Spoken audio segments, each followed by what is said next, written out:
Salut les chéris, je vous fais une petite vidéo rapidement. En fait là c'est plutôt l'introduction d'une vidéo que j'ai tournée. Alors, pour tout vous dire, j'étais pas très motivée, mais je profite que mon mari n'est pas là et j'ai mes beaux-parents qui sont partis en métropole. Aujourd'hui on est le 28 mars, on les a accompagnés à l'aéroport hier. Et hier matin, de très bonne heure, Mamus est mort. Donc ça m'a crevé le cœur, mais vraiment crevé le cœur, parce qu'il n'est pas mort dans... Enfin, pas sereinement. Je suis dégoûtée parce que moi j'avais prévu alors de le faire euthanasier, hein, ça c'est clair. J'avais prévu de le faire vendredi prochain en fait, donc début avril. Donc la dame de la clinique m'avait demandé s'il tiendrait jusque là. Donc je n'en avais aucune idée parce qu'il était vraiment mais très amaigri, vraiment très affaibli, et il avait des abcès au niveau des mâchoires, des dents, je sais pas, certainement. Donc il était vraiment pas bien du tout, il n'arrivait même plus à uriner quasiment, enfin normalement. Après il continuait à nous faire la fête, enfin voilà, être là, à nous accueillir quand on venait, à se laisser caresser, se laisser porter sans problème. Et hier matin, de très bonne heure, vers 3 h du matin, j'étais pas en train de dormir justement, c'était bizarre parce qu'on aurait dit qu'il y avait quelque chose qui me tenait en éveil. Pour, je sais pas, peut-être pour me prévenir de quelque chose, je n'en sais rien, quelque chose qui me... Je crois pas forcément en ça, mais là franchement c'était vraiment très bizarre et impossible de dormir, alors que les nuits précédentes, et là cette nuit j'ai quand même plutôt bien dormi, et les nuits précédentes j'ai dormi normalement. Et là, je sais pas, quelque chose m'empêchait de dormir. Donc, vers 3 h du matin, j'ai entendu du bruit, j'ai entendu comme des chats qui se battent, mais ça a duré mais quelques secondes, hein. Franchement c'était vraiment très très bizarre, je me suis levée en sursaut. Et du coup j'ai, à travers la vitre, enfin là on a une porte vitrée, et à travers la vitre j'ai vu deux molosses, mais deux Rottweiler énormes, et qui ont attaqué Mamus. Alors Mamus étant malade, la nature fait son œuvre, les prédateurs en général s'attaquent aux plus faibles. Donc ça peut être des vieux animaux ou des animaux malades ou des jeunes. Et du coup là c'est ce qui s'est passé. Donc ce sont des chiens qui appartiennent à quelqu'un. Donc c'est quelqu'un qui habite dans le quartier, mais on ne sait pas qui. Je ne les ai jamais vus en plein jour. Cependant j'en avais entendu parler par quelqu'un avec qui j'avais discuté. Et en me disant que souvent ces chiens aboyaient. Et la nuit il avait tendance peut-être à se balader, tout ça. En tout cas ils ont des colliers, ce qui ne veut absolument rien dire, parce qu'à La Réunion il y a plein de chiens qui se baladent avec des colliers, mais qui se baladent dans la rue, enfin c'est des chiens errants quand même, et ils ont des colliers, donc ça veut absolument rien dire, mais ceux-là appartiennent à quelqu'un, ça c'est sûr. Du coup donc ils ont attaqué Mamus, et Mamus est-ce qu'il a fait un arrêt cardiaque de peur, je sais pas. En tout cas ils n'ont pas eu le temps vraiment de l'agresser, enfin de l'agresser vraiment physiquement, de le mordre ou quoi. Et il est mort quasiment sur le coup. Moi j'étais dans un état mais lamentable. Les chiens, alors j'ai pas peur des chiens, donc je les ai chassés. Ils n'ont pas été agressifs envers moi, ils n'ont pas eu de mouvement d'approche, ils n'ont pas grogné, ils n'ont pas aboyé, rien du tout. Ils ont fait ce qu'ils avaient à faire, malheureusement. Et Mamus, je l'ai entendu miauler alors qu'il miaulait jamais, mais il a miaulé vraiment un cri, quoi. Et du coup il est mort, il est mort quasiment sur le coup. Alors est-ce qu'ils lui ont donné un coup de patte et il était tellement fragilisé que ça l'a tué, je sais pas. Mais c'était horrible, j'arrêtais pas de pleurer, de pleurer, de pleurer. Et mon mari me dit mais arrête de pleurer, mais c'était impossible, je pouvais pas, enfin même rien que là, à le raconter, c'était horrible. Et du coup on savait pas ce qu'on allait faire. Donc on s'est dit, est-ce qu'on l'enterre dans le jardin, mais l'enterrer, il faut bien l'enterrer, parce qu'il y a des rats, il y a plein d'animaux, voilà, enfin des chiens, des chats qui traînent. Du coup j'ai pris une serviette, je l'ai pris dans les mains, on l'a mis dans un sac poubelle, on l'a protégé dans une caisse qu'on a recouverte, parce que j'ai dit si les chiens reviennent ou quoi, enfin bref. Et on a signalé quand même à la police ces chiens, sans avoir aucune preuve et sans avoir de photos et sans rien avoir d'autre. Donc après j'en veux pas aux chiens du tout, hein. La nature fait son œuvre et j'en veux absolument pas aux chiens. En revanche j'en veux au maître, et il n'avait pas à être là. Donc on pourrait me dire mais oui, mais ton chat était dehors. Oui, il était dehors, mais il était sur notre propriété, voilà, enfin la propriété de mes beaux-parents, mais il était chez nous. Et les chiens du coup étaient chez nous. et ils n'ont pas à être chez nous à 3 heures du matin, même en plein jour, ils n'ont pas à être chez nous. C'est des chiens qui sont soumis à un permis, il faut un permis pour avoir ces chiens-là. Il faut qu'ils soient vaccinés, pucés, dressés, enfin c'est tout un protocole pour être en possession de ces chiens. Et en plus, quand ils sont dehors, ils doivent être tenus en laisse et ils doivent être muselés. Donc ils n'avaient absolument pas à être chez nous. Donc encore une fois, ils n'ont pas été agressifs envers moi. Moi, j'ai pas eu peur, je les ai chassés, je leur ai dit de foutre le camp, ils sont partis. Et voilà. Et du coup, on a appelé une société qui ramasse les animaux morts. Au début, on nous a fait comprendre que comme c'était notre chat, il ne faisait pas. Donc on a dit non, c'est hors de question, enfin vous venez chercher le chat et voilà quoi. Donc ils sont venus chercher Mamus et donc Mamus n'est plus là. Donc moi je voulais le faire incinérer et à La Réunion il ne faut pas les incinérations individuelles. Donc voilà, il est mort enfin c'était pas du tout ce qu'on avait imaginé, mais voilà. Donc Mamus n'est plus là, ça fait bizarre quand on arrive parce qu'il était toujours là, enfin les autres aussi. Mais c'était Mamus, et Mamus, enfin pour ceux qui ne le savent pas, c'est un chat qu'on a ramené de la métropole, donc on a ramené à la Réunion, et c'est un chat qui nous a soutenus, si on peut dire ça, mais qui a été là dans des moments très difficiles, quand notre fils a eu son accident, quand mes parents sont décédés, et du coup, enfin c'était Mamus quoi, et voilà, donc... Voilà, Mamus n'est plus là. Il va falloir qu'on s'y fasse, mais j'ai toujours cette image dans la tête de le voir.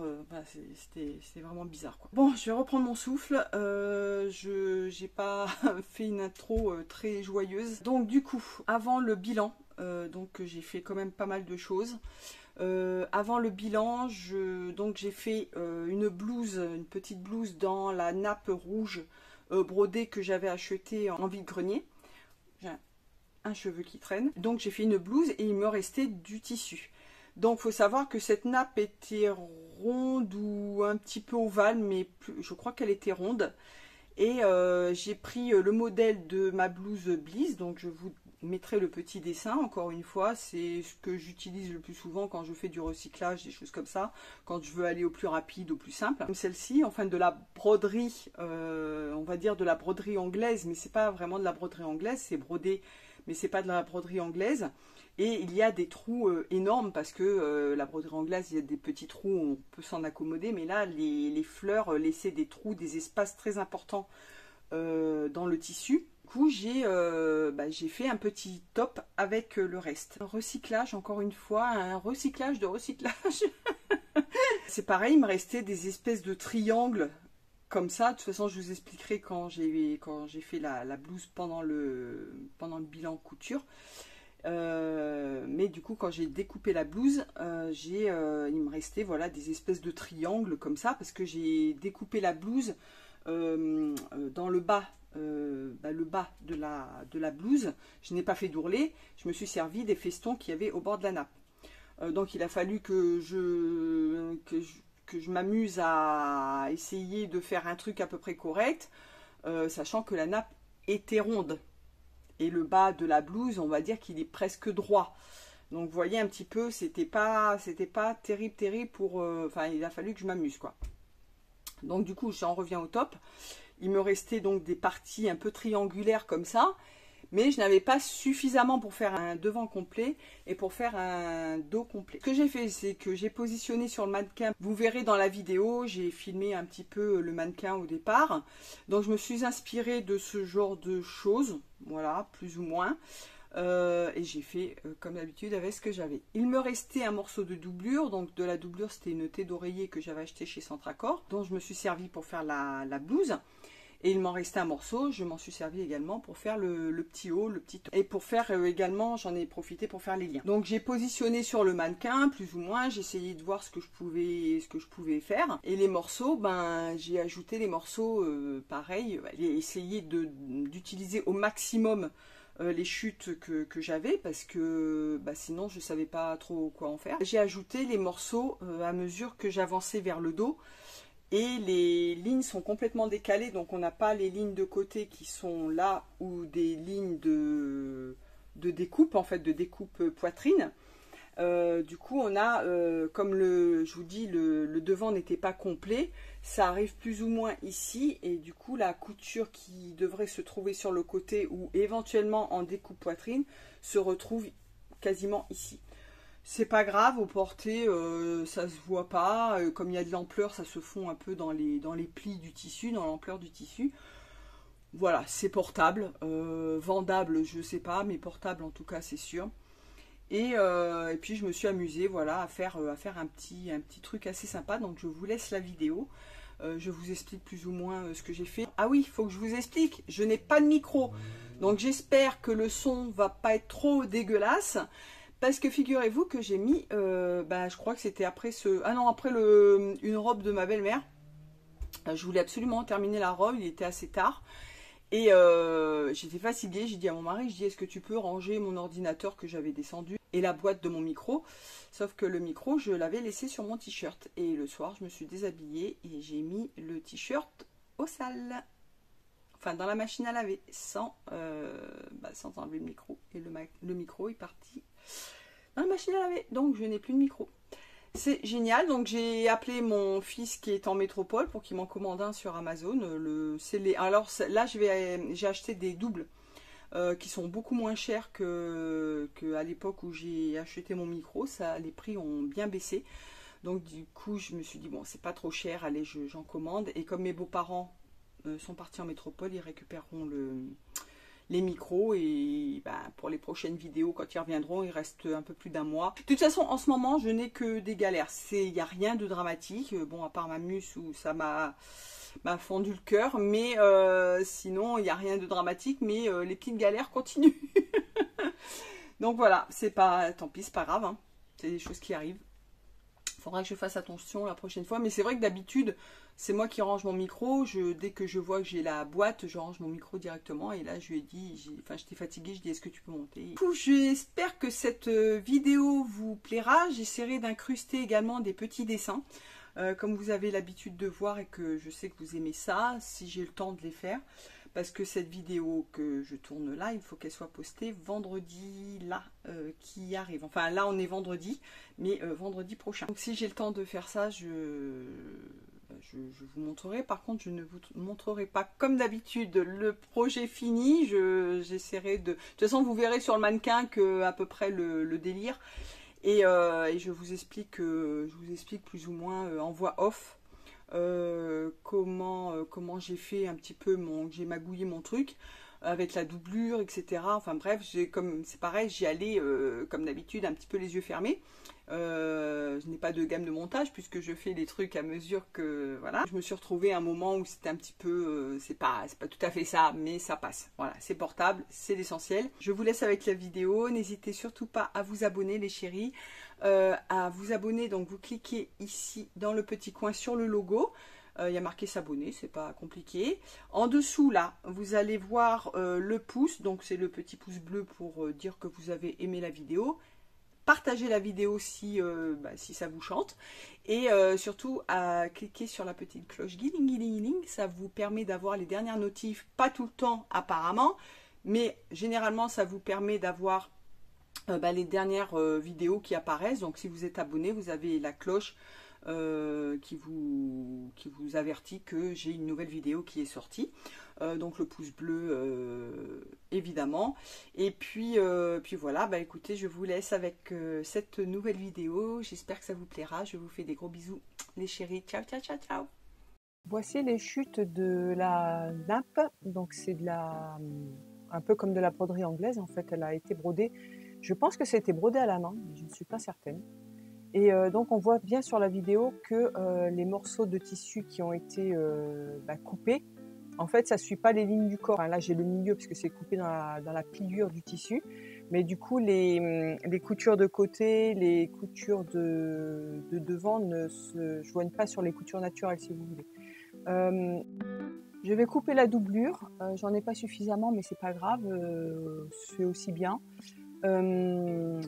Donc ça c'était une thé d'oreiller que j'avais acheté chez Centracor, donc j'ai un petit bout. Je vais aller jusqu'à la dernière ligne de broderie. Et du coup ça me laissera ça fera un petit volant sans doublure.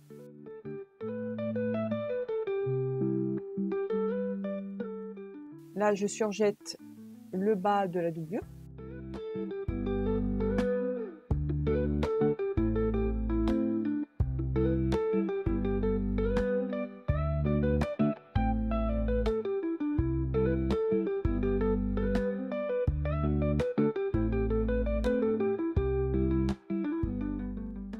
Maintenant, je bâtis la doublure au devant.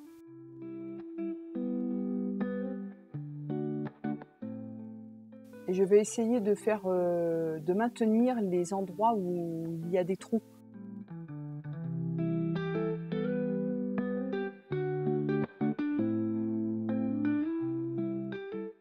Mais là, c'est juste un bâti, donc c'est plus au niveau de l'assemblage où il faudra que je fasse attention.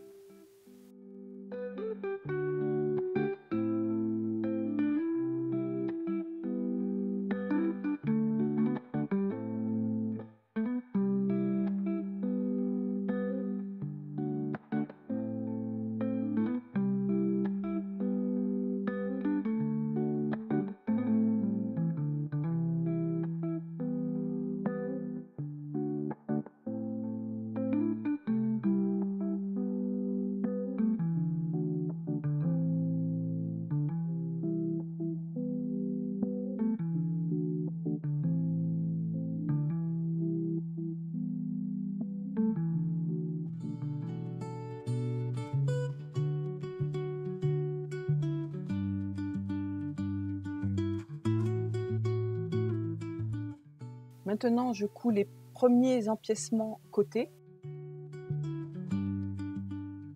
Et c'est là que je vais faire attention de bien prendre les endroits où il y a des trous. Donc je vais essayer de récupérer, de tricher un petit peu. Vous voyez que le devant dépasse de l'empiècement de côté. Donc il faut que je triche un petit peu pour que ça soit bien maintenu, sinon la couture, ça sera dans le vide.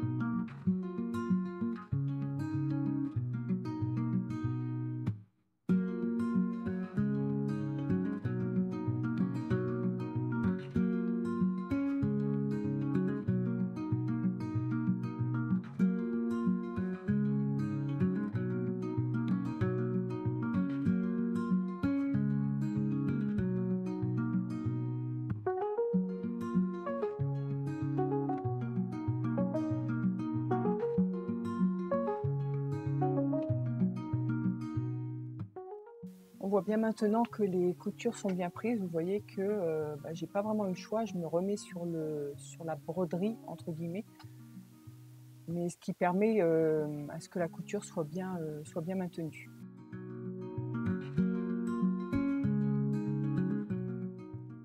Donc je fais pareil de l'autre côté. Là, j'assemble tous les empiècements avec les empiècements d'eau et la couture du milieu de la même manière.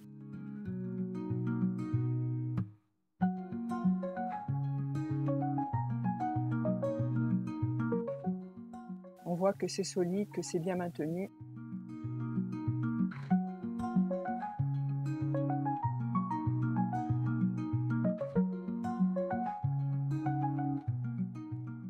Il y a des endroits qui étaient vraiment complètement décousus, vous voyez, enfin c'est carrément coupé. Donc je pique dans le petit bout de broderie qu'il y a, le petit bout de fil. Je repique dedans pour que ça soit, pour que ça tienne.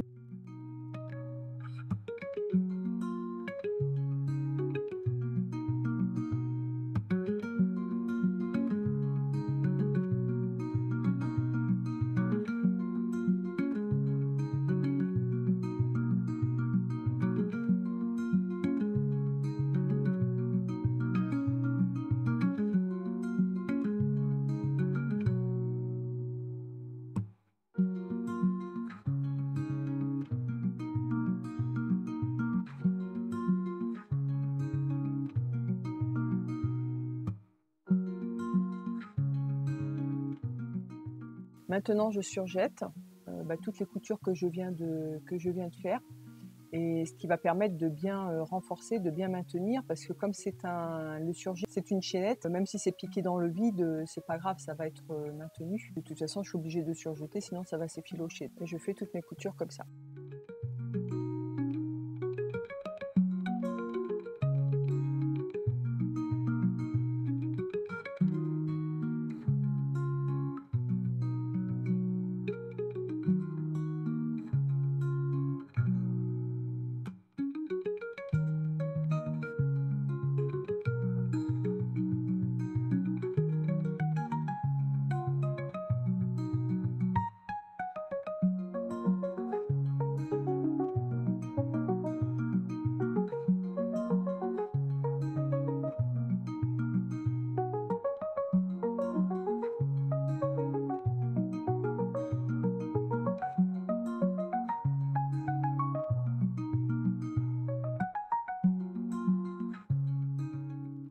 Je vais maintenant rentrer mes fils de surjet. Donc je prends une aiguille avec un gros chat et je tire sur les fils pour pouvoir les enfiler dans l'aiguille. Et je fais ça pour le haut et le bas en fait, de toutes les coutures. Donc j'en avais quand même pas mal à faire.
J'ai décidé de créer une enforme pour tout le haut du top. En fait, j'aurais pas dû faire comme ça, mais moi, j'ai créé le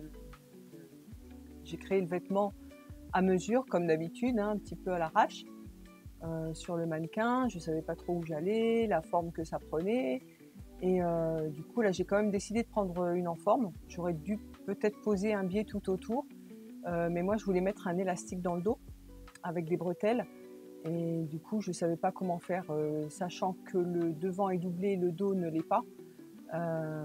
Du coup, il aurait fallu que je mette un biais dans le dos, enfin à partir des côtés jusque dans le dos, et que je double, mais que j'assemble la doublure endroit contre endroit et que je retourne en prenant des bretelles à l'intérieur du top.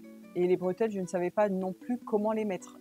Donc voilà, du coup, j'ai mis une enforme tout le tour. J'avais peur que ça se voit au porté, et finalement ça se voit pas du tout, donc c'est très bien comme ça.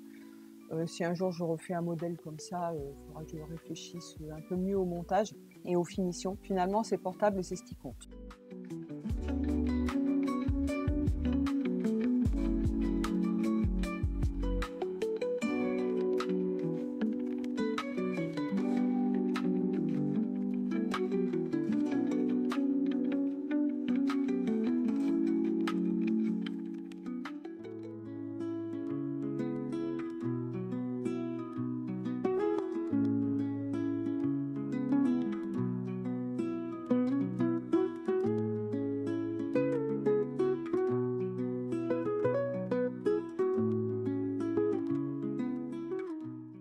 j'ajuste correctement les mesures de l'enforme, donc je me mets à 5 partout et je redécoupe.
À présent, je découpe l'enforme.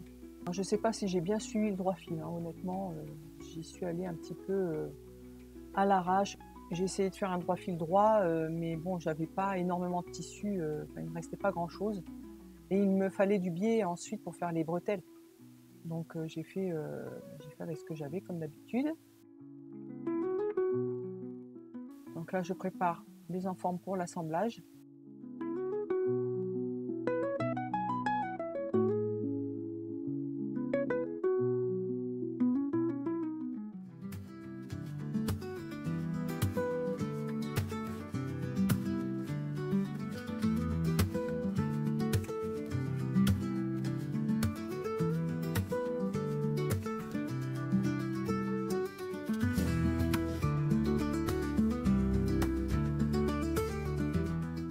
Maintenant, je vais préparer un biais, donc je vais couper des bandes de 4 cm que je plierai en deux, puis encore en deux, enfin comme un biais normal, hein, vous connaissez. Donc ça sera pour faire les bretelles. Donc passant et bretelles, parce que du coup, je voulais faire au départ des bretelles simples, enfin des bretelles normales qui passent sur les épaules. Et en fait, j'ai décidé de faire une seule bretelle, entre guillemets, plutôt un lien donc qui va passer par le milieu devant et qui va se rejoindre dans le dos pour refermer et resserrer le dos, en plus de l'élastique. Là, je prends le maximum de longueur pour que ça fasse joli, que ça fasse un bel effet dans le dos. C'est un lien qui est très très long. Je vais assembler plusieurs morceaux de biais pour pouvoir faire un lien le plus long possible.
J'assemble mes petits morceaux de biais pour faire toute la longueur. Donc là c'est des petits bouts et puis après ben, j'assemble à mesure. En fait je vais faire toute ma longueur comme ça.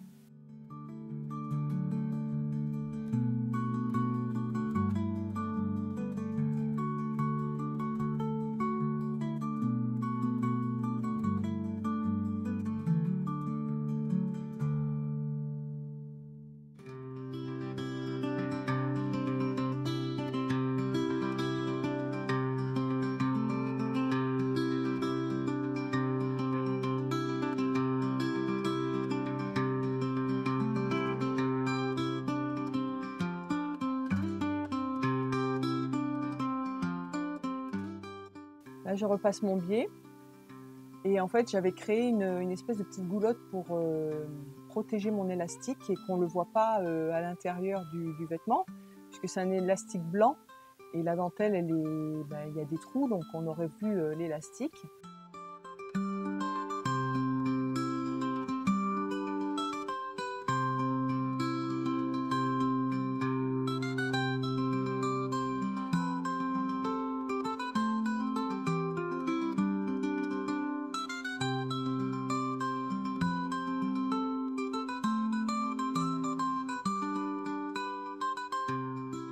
Donc là, je pique tout du long, je ne sais pas combien il y a de mètres d'ailleurs, tout du long mon biais, je l'assemble pour pouvoir faire mon lien.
Hors caméra, j'ai assemblé les côtés des enformes.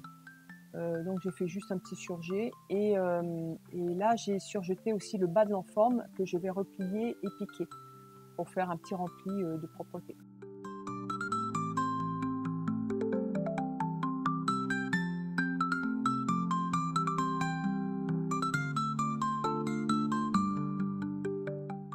J'ai un petit peu galéré parce qu'il y a des angles qu'on n'a pas trop l'habitude de voir sur des enformes. Puis comme je vous dis, j'ai fait ça à mesure. C'est pas super bien fini, c'est pas net, mais c'est propre.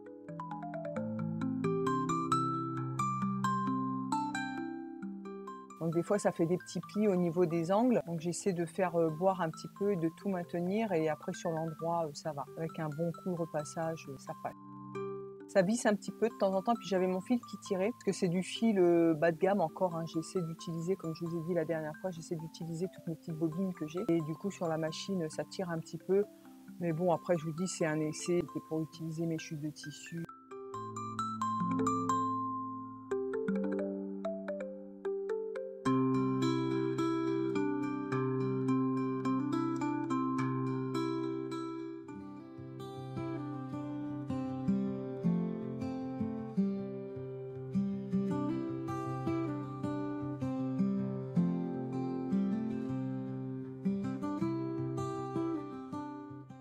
Alors, ce que j'avais essayé de faire, c'est, j'ai pas gardé cette solution-là, c'est d'insérer donc mon petit élastique à l'intérieur du biais et de faire une piqûre d'assemblage du biais tout du long avec mon pied pour les zips. Voilà, donc je vais faire la piqûre tout du long pour maintenir et en tirant sur l'élastique à mesure que j'avance. Je n'ai pas gardé cette solution parce que j'arrivais pas à trouver le moyen de l'assembler dans le dos pour pas que ça se voit, pour pas qu'on voit les bords francs du biais que je couds en ce moment.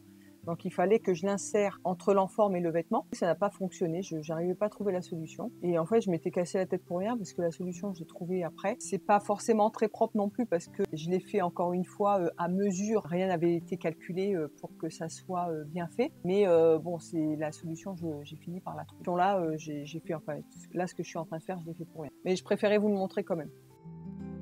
Ensuite, j'ai coupé 3 petits passants que j'ai assemblés dans lesquels je passerai le lien.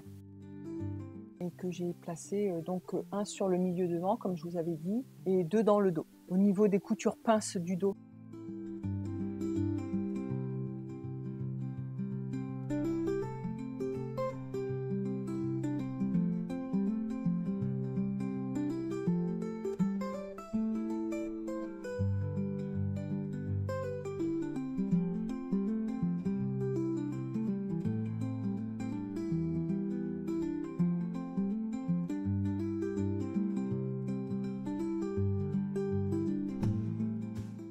Je bâtis mes 3 passants pour les fixer, pour ensuite assembler l'enforme plus facilement et que ceci soit pris en sandwich.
Je vais maintenant coudre l'enforme sur tout le pourtour du haut du vêtement, donc endroit contre endroit. Et hors caméra, j'ai fait une sous-piqûre pour maintenir l'enforme, comme on a l'habitude de faire, vous savez, une nervure. Donc là, je mets bien les milieux sur milieu, les côtés, les coutures de côté sur les coutures de côté.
Alors, je repasse en voie normale. Je vais vous expliquer ce que j'ai fait parce que j'ai galéré. Je voulais trouver un système pour passer un petit élastique.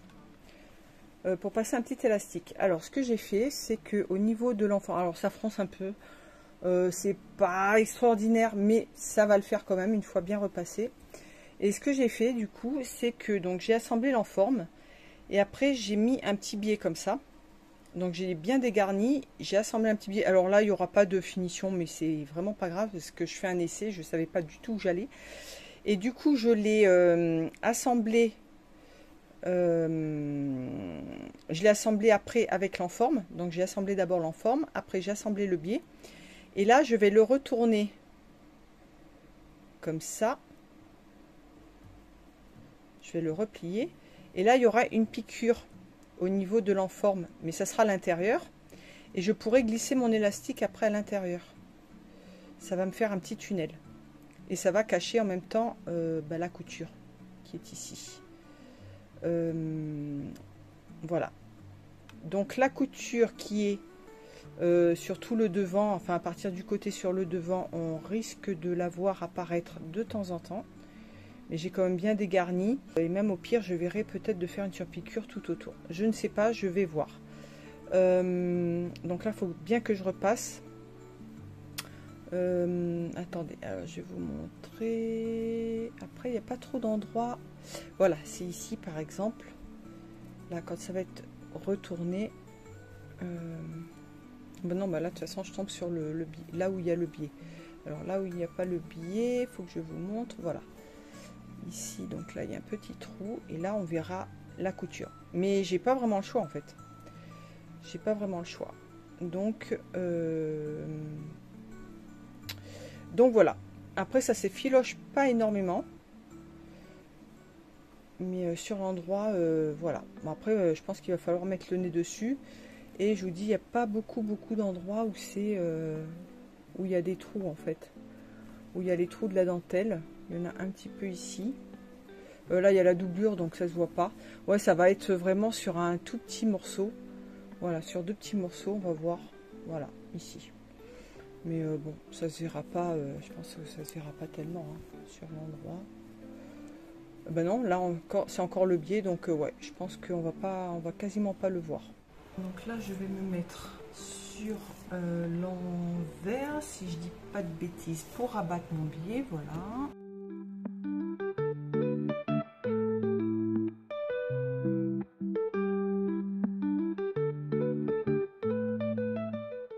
Je vais faire d'une largeur d'un petit centimètre pour que je puisse glisser mon élastique après. Vous voyez, c'est un petit élastique comme ça, parce qu'il est blanc. C'est pour ça que j'étais obligée de le camoufler, sinon on l'aurait vu. Donc ouais, un petit centimètre, je vais essayer de le rabattre au mieux.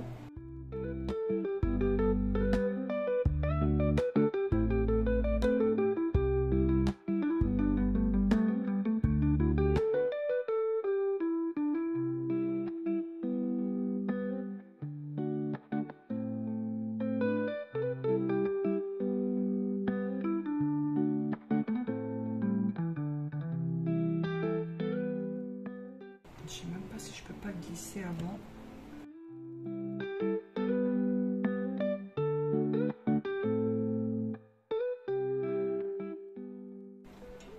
Je pense que je le ferai après, comme ça je pourrai le régler.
j'ai fixé le biais. Alors c'est pas très droit, c'est pas très joli, mais c'est sur l'envers et ça se verra pas. Voilà, ça va être comme ça à l'intérieur. Et du coup, j'ai donc glissé l'élastique que j'ai fixé ici. Donc là, c'est pareil, ça va être à l'intérieur, ça se verra pas. Je pense pas que ça va se défaire. Et je vais quand même essayer de fixer tout autour. Je vais d'abord bien la repasser, surtout pour pas que ça repique. Et comme ça, je pourrai piquer tout autour. Parce que j'ai tout dégarni. J'ai pas cranté, mais j'ai tout dégarni. J'aurais dû cranter aussi, mais bon, bref.